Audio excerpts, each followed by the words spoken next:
to another video. Currently doing the EFI swap, but I thought I'd make a video within a video. So,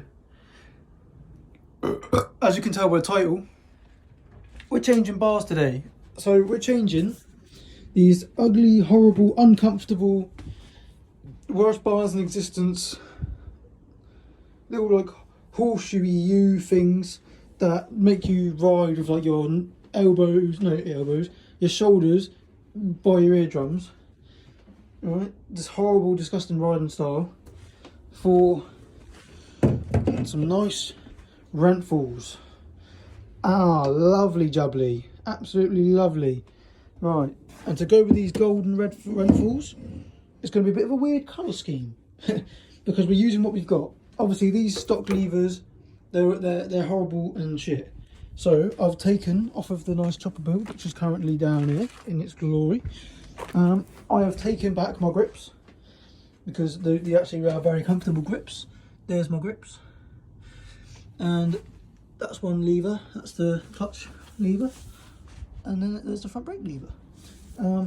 So yeah, we're putting on the nice new grips rather than these hard, uncomfortable stock ones.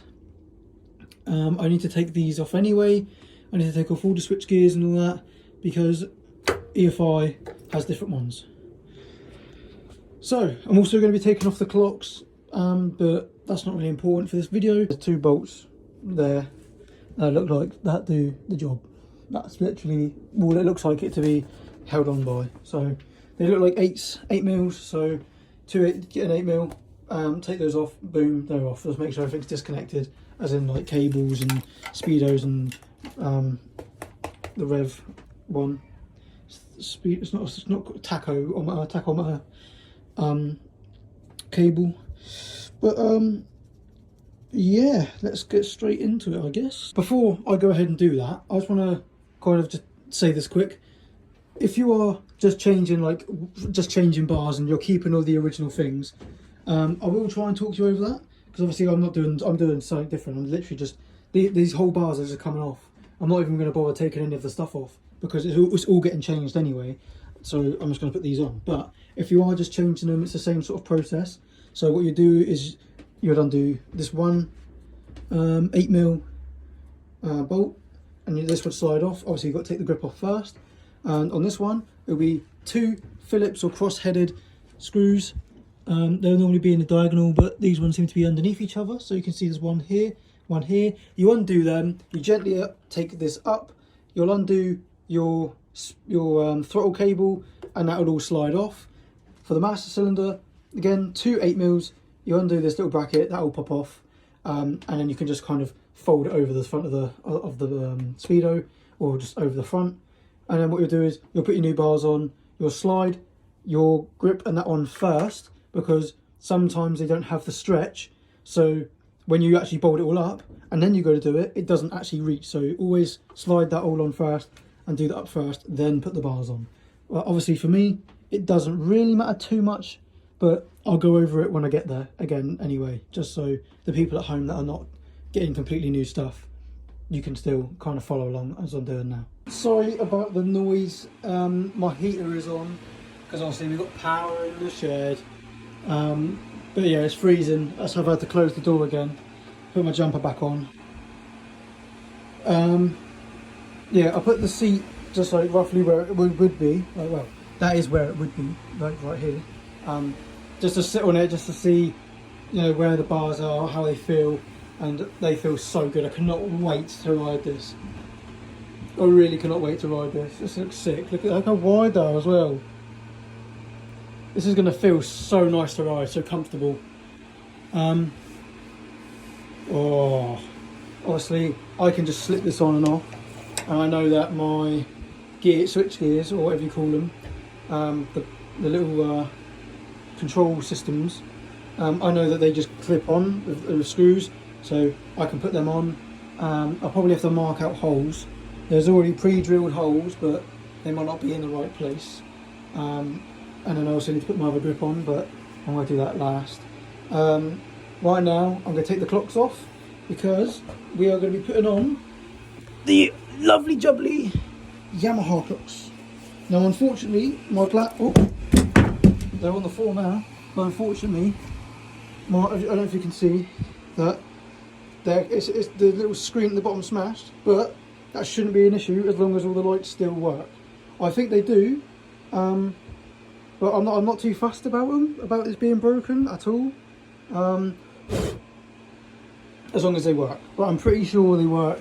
I'm praying they do. I'm pretty sure when I rode the Yamaha home after buying it, I'm pretty sure they worked. You can tell that's where it's going to be, and as you can tell, it lines up. So I'm going to install this and install that at the same time, and I'll get back to you.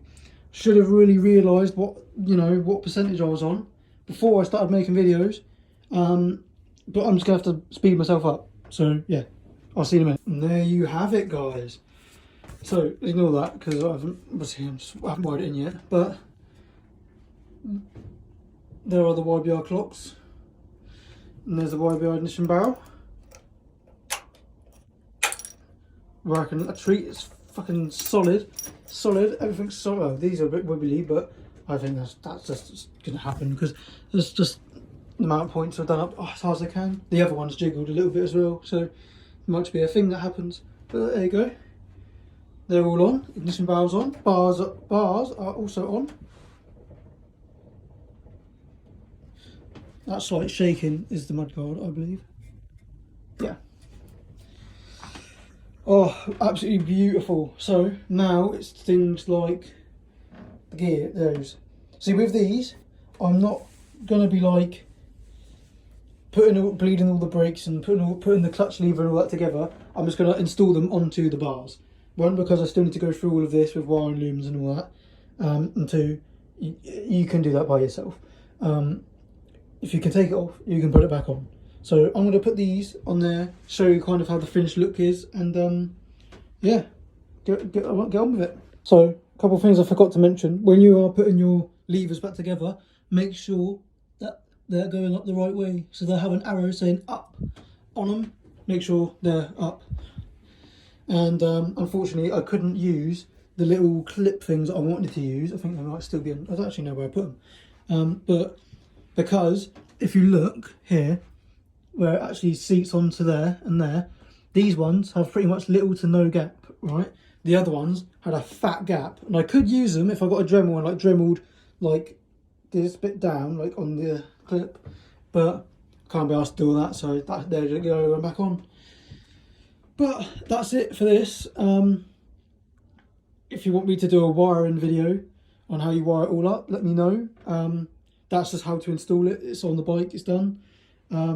I haven't done the wire myself yet, so and my phone is about going to die. But yeah, this was just getting the bars on and getting everything on. They're on. You shouldn't need too much help with wiring. I mean, it's all colour coded and all that. So, but if you have any problems, leave it in the comments. I'll try my best to get back to you and help you out if I can. The last thing to do is switch gears. Now, if they're brand new bars, you probably will not have holes in them. The holes are very important because if I find myself a switch gear real quick, I believe the one I've got to use is underneath this tripod. If I just try and fold up the tripod. Yeah, okay, so you see this little like notch, this little pin. So pretty much, I believe this is the throttle side because it's got the little gap for the throttle slider. So you see that pin? That pin has to go into those notches, and pretty much what it does is it locks onto the bars. So when everything's tightened up, it cannot spin, it cannot move, it's locked in place. Now as you can see, my hole is over here, so I'm probably gonna have to these aren't done up tight, by the way. I could move them, but those pinholes have to go in them holes. If not, then you have to drill your own holes. Not hard. Just find out whereabouts you want your switch gear, mark the hole, drill it, and put it in.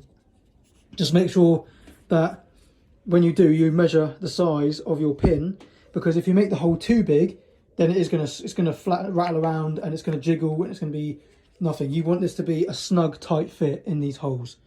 So yeah, I'm gonna get back to doing the EFI video. Probably gonna have to postpone it a little bit, or maybe skip ahead a few steps because my phone and I don't want to die. But yeah, this has been me. Thank you so much for watching. I hope it's helped you out. I hope it's been somewhat educational. Make sure you're subbing, liking, and everything else. I love you. You're amazing. Thank you for watching, and I'll see you in the next one.